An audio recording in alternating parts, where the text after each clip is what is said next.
பஸ்ஸ நிறுத்துங்கள். ஒரு கர்ப்பிணி பெண் கத்தினார். டிரைவர் திடீரென பிரேக் அடித்தார். எனக்கு மருத்துவமனை வேண்டும். என் குழந்தை வருகிறது. டிரைவர் பதட்டமடைந்தார். என் பாதையை விட்டு செல்ல முடியாது. என் வேலை போய்விடும். ஒரு இளைஞர் எழுந்து நின்றார். நான் அழைத்துச் செல்கிறேன். பஸ்ஸிலிருந்து இறங்க உதவினார். நிறுத்துங்கள் டிரைவர், உங்கள் பிரீஃப் கேஸ் வைத்துக் கொள்ளுங்கள். ஒரு உயிர் முக்கியம். அவர் தன் காரில் அழைத்துச் சென்றார். அவர் வேகமாக ஓட்டினார். மருத்துவமனையில செவிலியர்கள் ஓடி வந்தார்கள். அவர்கள் அந்த பெண்ணை உள்ளே அழைத்துச் சென்றார்கள். இளைஞர் அமர்ந்தார். அவர் பிரார்த்தித்தார், காப்பாற்றுங்கள்.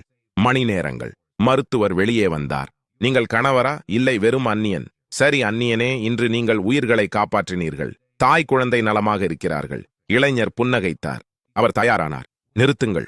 அவள் விரைந்தார். என் மனைவி எங்கே? மருத்துவர் அந்த அறையை சுட்டிக் காட்டினார். கணவர் ஓடிச் சென்றார். பின் வெளியே வந்தார். அவர் இளைஞரை பிடித்தார். நீங்கள் என் குடும்பத்தை காப்பாற்றினீர்கள். யாரும் உதவ மாட்டார்களா? இல்லை. நீங்கள் பிரீஃப் கேஸ், வேலை நேர்காணல் எல்லாவற்றையும் இழந்தீர்கள். இளைஞர் உறைந்து போனார். நீங்கள் எப்படி? நான் மெர்க்யூரி கார் நிறுவனத்தின் தலைமை நிர்வாக அதிகாரி. நீங்கள் என்னிடம் நேர்காணலுக்கு வருகிறீர்கள். அவர் பிரீஃப் கேஸை எடுத்தார். பஸ் டிரைவர் அலுவலகத்திற்கு கொண்டு வந்தார். இளைஞரின் கண்கள் விரிந்தன. நீங்கள் வாழ்க்கையை தேர்ந்தெடுத்தீர்கள், தொழிலை அல்ல. எனக்கு ஊழியர் தேவை. நீங்கள் சேர்க்கப்பட்டீர்கள். அறிவித்த சம்பளத்தை இரட்டிப்பாக வழங்குகிறோம். இளைஞரின் கண்ணீர் பெருகியது. இன்னொரு விஷயம், அவர் உரையை கொடுத்தார். $5000 என் மகளின் பிறந்த நாளுக்கு. நீங்கள் உயிர் கொடுத்தீர்கள். இளைஞர் மண்டியிட்டார். நான் பிரார்த்தனை செய்தேன். கடவுள் பதில் அளித்தார்.